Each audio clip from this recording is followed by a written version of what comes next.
नमस्कार दोस्तों, career competition के ऑनलाइन क्लासेस में आप सभी लोगों का स्वागत है। कैरियर कंपटीशन क्लासेस अब आप लोगों के बीच में ऑनलाइन आ रहा है। यूट्यूब चैनल पे आप सभी लोग कैरियर कंपटीशन क्लासेस की तरफ से सभी कक्षाएं निःशुल्क देख सकते हैं। कैरियर कंपटीशन क्लासेस में आप सभी लोगों को आईएएस, पीसीएस, लेखपाल, यूपीपी, एसएससी, बैंक, रेलवे की तैयारी कराई जाएगी। यहाँ पर सभी सब्जेक्ट पढ़ाए जाएंगे, बहुत ही आसान भाषा में पढ़ाए जाएंगे। ये सब जानकारी के साथ मैं आप लोगों के बीच उमाकांत यादव आ रहा हूं अब ऑनलाइन। तो इस टॉपिक हम लोग पढ़ेंगे जनवरी 2020 का करंट अफेयर्स। आज से हम कर क्या रहे हैं कि आप लोगों को एक बहुत ही आसान तरीके से बहुत ही कम समय में आपको पूरा रिवीजन करा देंगे।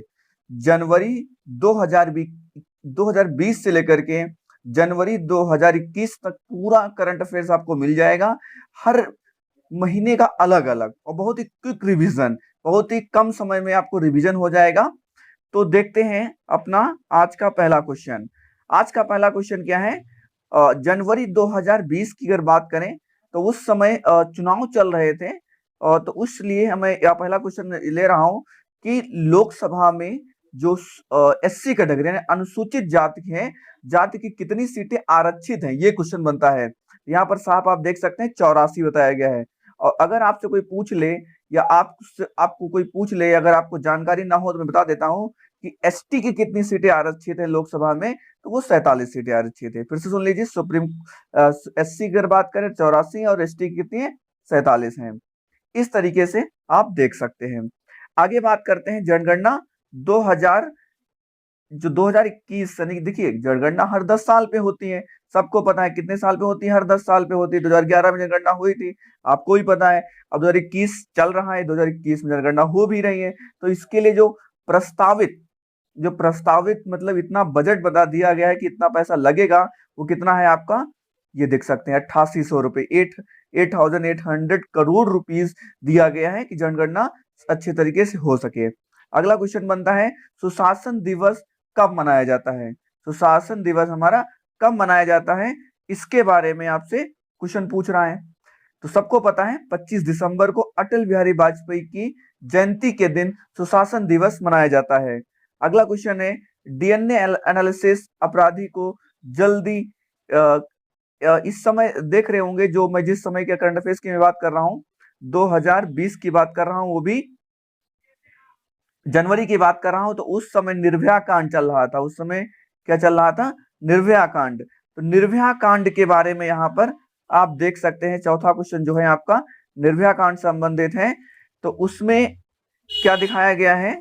कह रहा है कि डीएनए एनालिसिस अपराधी को जल्दी निर्भया के नाम पर चलता है। यानी कि जब निर्भया केस हो गया तो उसमें ऐसा किया गया है कि निर्भया कांड के बाद कोई भी अगर केस आता है तो उसमें डीएनए एनालिसिस होकर के, और क्या होता है कि कोई भी केस इतना समय ना लेकर के बहुत ही जल्द कर दिया जाता है। उसमें कोशिश किया था कि जल्दी जल्दी हो जाए।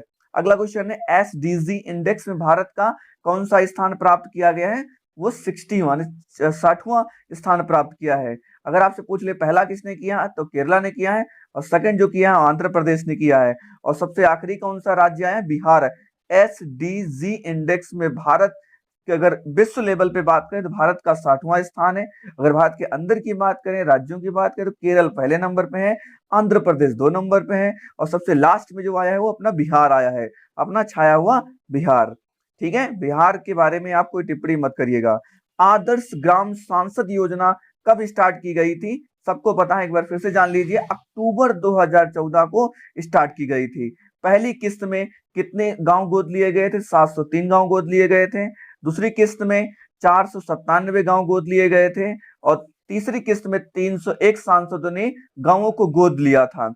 ये बात हो रही है जनवरी 2020 की। इतने सांसदों ने, एक मोदी जी ने मुहिम चलाई थी कि एक एक सांसद एक एक गांवों को गोद लेगा, जिससे गांव की तस्वीर बदलेगी और उन गांव वालों की तकदीर बदल जाएगी।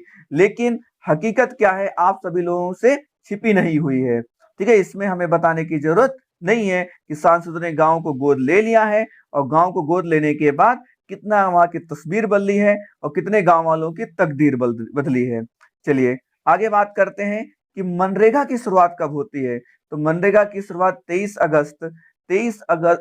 अगस्त 2005 को होती, 23 अगस्त 2005 को होती हैं और 2 फरवरी 2006 से ये लागू हो जाता है। यानी कहने का मतलब हमारा क्या क्या है यहाँ पर कि जो हमारा मनरेगा का जो प्रस्ताव था वो 23 अगस्त 2005 को पारित किया जाता है और 2 फरवरी 2006 को लागू कर दिया जाता है। इसी तरीके से अगला क्वेश्चन है कि निम्न में से किस वायरस से इस समय चीन परेशान है। जनवरी 2020 की बात हो रही है तो उस समय कोरोना का लोग नाम बहुत कम सुनते थे, तो उस समय जो वायरस था वो कोविड-19, आज तो उससे बच्चा बच्चा परिचित है। अगला क्वेश्चन है चीन का कौन सा शहर सबसे अधिक प्रभावित रहा है। तो कोरोना वायरस से सबसे ज्यादा या शुरुआत जहां से देखने को मिला वो वुहान शहर था और इसका फुल नेम कोविड-19 रखा गया है। और लॉकडाउन चाइना में कब लगाया गया, इंडिया में या इंडिया के राज्यों में आप सब जानते हो, लेकिन अगर आपसे कोई पूछ ले कि चाइना में कब लगाया गया तो 23 जनवरी 2020 को लगाया गया था। अब कई लोग इस पर विशेष टिप्पणी करते हैं कि इसका सोर्स क्या है, कैसे कोरोना वायरस निकला। तो शुरुआती जानकारी में सब लोगों को पता चला कि चाइना के जो लोग थे चमगादड़ खाने से या सांप खाने से या कीड़े मकोड़े खाने से ऐसा फैला हुआ है। संक्रमण फैलता है, देखिए ये क्या है कि इसको संक्रमण से फैलता, कहने का मतलब है आप टच करेंगे दूसरा टच करेगा, एक संक्रमित व्यक्ति कई लोगों को संक्रमित कर सकता है। इसकी ऐसी फैलने की प्रक्रिया है जिससे क्या होता है कि लोग इससे बहुत ही परेशान और हैरान हैं। आगे बात करते हैं खेलो इंडिया यूथ गेम तीसरे संस्करण आयोजन कहाँ किया जा रहा है, तो गुवाहाटी में किया जा रहा है। इसमें कौन सा राज्य पहले स्थान पर आ रहा है, तो महाराष्ट्र ने पहला रैंक यहाँ पर अपनी दावेदारी पेश कर दी है। विश्व की आर्थिक फोरम की 50वीं वार्षिक बैठक का आयोजन कहाँ हुआ है, तो दावोस में हुआ है, जिसकी स्थापना अगर विश्व आर्थिक फोरम की बात करें तो 1971 में हुई थी। इसका हेडक्वार्टर कहाँ है, जिनेवा में। ये आपके लिए विशेष जानकारी, अलग से जानकारी थी। आगे बात करते हैं विश्व आर्थिक मंच द्वारा जारी सामाजिक बदलाव सूचकांक रिपोर्ट में भारत का कौन सा स्थान है, बहुत ही इंपॉर्टेंट क्वेश्चन। 76 यानी कि 76वां स्थान आया है और फर्स्ट किस देश का है, तो डेनमार्क का है। आगे बात करते हैं ग्रीन पीस इंडिया ने भारत प्रदूषण पर एक रिपोर्ट जारी की है। इस रिपोर्ट के अनुसार अब ये क्वेश्चन मैं जो दे रहा हूं, इस रिपोर्ट के अनुसार जो नंबर 1 रैंक किसकी आई है, ये आपको कमेंट करके इस वीडियो में आपको बताना है। तो इस वीडियो में इतना ही, आगे कुछ क्वेश्चन और देख लेते हैं। अगला क्वेश्चन है देश का सबसे कम प्रदूषित शहर कौन सा है, तो ये बहुत ही सुंदर शहर हमारा लुंगलेई जो कि मिजोरम राज्य में आता है, आप सबको पता है। कौन सा देश ईयू यानी यूरोपियन यूनियन से बाहर हो गया है, तो ये बात है ब्रिटेन की। ब्रिटेन क्या हो गया है, अब बाहर हो गया है। अब क्वेश्चन यहीं पर बन जाता है कि वर्तमान में यू में कितने सदस्य हैं, तो पहले कितने थे, 28 थे, अब कितने बचे हुए हैं आपके, 27 बचे हुए हैं। बहुत ही आसान क्वेश्चन है। निम्न में से ईयू का सदस्य देश नहीं है, तो देखो बेल्जियम, ब्रिटेन और स्विट्जरलैंड। तो देखो देखने वाली बात यहाँ पर क्या है कि यहाँ पर आपका ब्रिटेन, आपने अभी देखा कि ब्रिटेन बाहर हो चुका है, अब स्विट्जरलैंड भी इसका हिस्सा नहीं है, तो आंसर क्या हो जाएगा, बी और सी दोनों ऑप्शन इसके सही हो जाएंगे। अब इसको इरेज कर देते हैं, फिर हम लोग आगे देखते हैं। आगे अगला क्वेश्चन कौन सा है हमारा, अगला क्वेश्चन है कि 25 जनवरी 2020 को किस राज्य ने अपना 50वें स्थापना दिवस मनाया है, तो 50वें स्थापना दिवस मनाया है हिमाचल प्रदेश ने। हिमाचल प्रदेश 25/1 यानी कि 25 जनवरी 1971 को इसकी स्थापना हुई थी, इसीलिए अपना स्थापना दिवस मनाता आ रहा है। अगला क्वेश्चन है 26 जनवरी गणतंत्र दिवस के दिन, यानी जो हमारे 26 जनवरी 2020 की बात हो रही है, 2020 का हम लोग रिवीजन कर रहे हैं, उसमें मुख्य अतिथि कौन थे, तो बेल्सिनारो थे जो कि राष्ट्रपति हैं ब्राजील के। आगे बात करते हैं क्वेश्चन नंबर 27, 71वें गणतंत्र दिवस परेड में सर्वश्रेष्ठ झांकी का पुरस्कार किसे दिया गया है, तो वो दिया गया था असम की झांकी को दिया गया था। अगला क्वेश्चन जो है हमारा कि सरकार किसे 100% हिस्सेदारी बेचने का निर्णय ले चुकी है, तो 100% हिस्सेदारी जो बेचने की बात कर रहा है वो किसकी कर रहा है, यहाँ पर आपको टिक करना है, एनटीपीसी की, एयर इंडिया की, एयर एशिया की, ठीक है। तो यहाँ पर आपका एयर इंडिया का जो हिस्सेदारी है वो अपनी 100% हिस्सेदारी बेचना चाहती है। इसके लिए इसको कितना मिलेगा, जो खरीदेगा उसको 9,000 देना पड़ेगा, 9,000 करोड़ रुपए देना पड़ेगा। आगे हम लोग बात करते हैं क्वेश्चन नंबर अब 29 रहेगा और इसको इरेज भी कर देते हैं। क्वेश्चन नंबर 29 की अगर बात करें तो क्वेश्चन क्या कह रहा है, क्या पूछ रहा है आपसे? क्वेश्चन पूछ रहा है कि ग्रेमी पुरस्कार किस क्षेत्र में दिए जाते हैं? तो ग्रेमी पुरस्कार संगीत क्षेत्र में दिए जाते हैं। टोनी पुरस्कार किस क्षेत्र में दिए जाते हैं? नाटक क्षेत्र में दिए जाते हैं। इसी तरीके से एमी पुरस्कार टीवी क्षेत्र में दिए जाते हैं। और इसी पर एक क्वेश्चन बन जाता है, अमेरिका में भारत के अगले राजदूत कौन बने हैं? तो वो तरण सिंह बने हैं। ये बात सब है 2020 की। अगला एक क्वेश्चन जो छूट रहा था, प्रसिद्ध खिलाड़ी हाल ही में विमान दुर्घटना में मौत हो गई, वो कौन थे? तो वो बास्केट प्लेयर थे, यूएस के रहने वाले थे, जिनकी हाल ही में अभी मौत हो गई थी। तो ये इरेज कर देते हैं। अभी हम लोग कुछ क्वेश्चन और देखेंगे। आगे जो बात की जाएगी वो क्वेश्चन जो है हमारा, देश का पहला जो पशु मेला होता है, यानी पशु युद्ध स्मारक कहाँ पर होगा?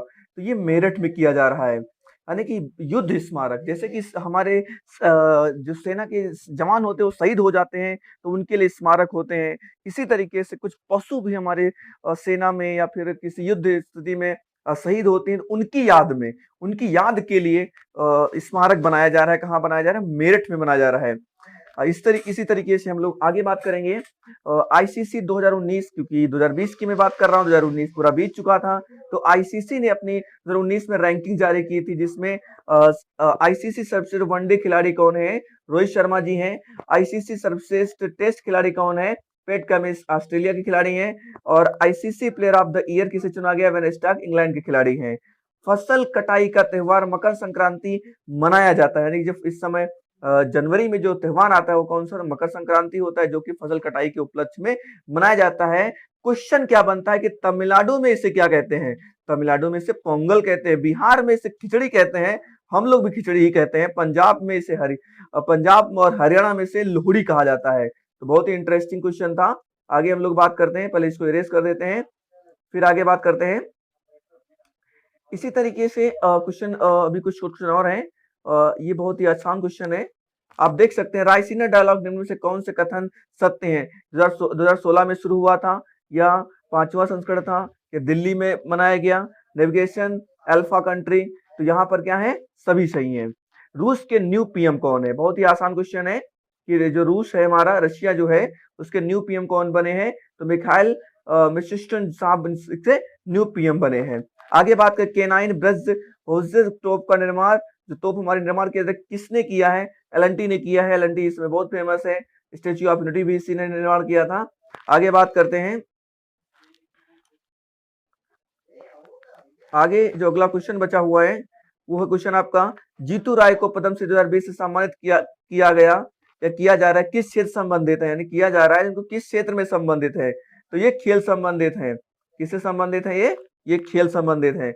2020 में कितने लोगों को भारत में दिया गया? तो जानकर बहुत हैरानी होगी कि 2020 में किसी को भी नहीं दिया गया है। यही इसीलिए क्वेश्चन बन गया। क्यों नहीं दिया गया? आपको सबको पता है कि इस समय कोरोना काल चल रहा था, इसलिए नहीं दिया गया है। आगे बात करते हैं कि हाल ही में रानी रामपाल को किस पद्म पुरस्कार से सम्मानित किया गया है? तो पद्मश्री से सम्मानित किया गया है। आनंद महिंद्रा को पद्म भूषण 2020 से सम्मानित किया गया है। छन्नूलाल मिश्रा जी को पद्म भूषण 2020 से सम्मानित किया गया है। और कंगना रनावत को भी पद्मश्री 2020 से सम्मानित किया गया है। इस तरीके से जनवरी 2020 का बहुत ही कम समय में आपका रिवीजन था। आप इसको रिवाइज कर लेते हैं, आने वाले एग्जाम में आपको ये यहाँ से क्वेश्चन जरूर मिलेंगे। कैरियर कंपटीशन क्लासेस के यूट्यूब चैनल पर वीडियो देखने के लिए बहुत बहुत धन्यवाद। ये वीडियो आपको कैसा लगा कमेंट करके ज़रूर बताएं। इस वीडियो को ज़्यादा से ज़्यादा लोग लाइक करें और अपने दोस्तों को शेयर ज़रूर करें। आप लोगों की जानकारी के लिए मैं बता देता हूं कि हमारे चैनल पे आप सभी लोग इंग्लिश की तैयारी कर सकते हैं, बहुत ही ज़बरदस्त तरीके से इंग्लिश की तैयारी कर सकते हैं। और साथ साथ में रीजनिंग की भी क्लासेस ली जा चुकी हैं, प्लेलिस्ट में बनी हुई, आप वहां पर जाकर के देख सकते हैं। हिंदी की क्लासेस आप ले सकते हैं, हिंदी जो आपकी बहुत ही इंपॉर्टेंट सब्जेक्ट रहता है हर एक एग्ज़ाम में। मैथमेटिक्स बहुत ही आसान तरीके से पढ़ाया गया है। और साथ साथ में स्पीड पोस्ट या स्पीड टेस्ट भी आप यहाँ पर देख सकते हैं, लगा सकते हैं। हिस्ट्री क्लासेस भी ली गई हैं यहाँ पर, बहुत ही ज़बरदस्त तरीके से। इकोनॉमिक्स क्लासेस ली गई हैं बहुत ही आसान तरीके से। इसी तरीके से करंट अफेयर्स की भी प्लेलिस्ट बनी हुई, आप लोग जाकर के देख सकते हैं, जिससे आपकी पूरी तैयारी हो सके। पॉलिटिक्स की बहुत ज़बरदस्त तरीके से पढ़ाया गया है।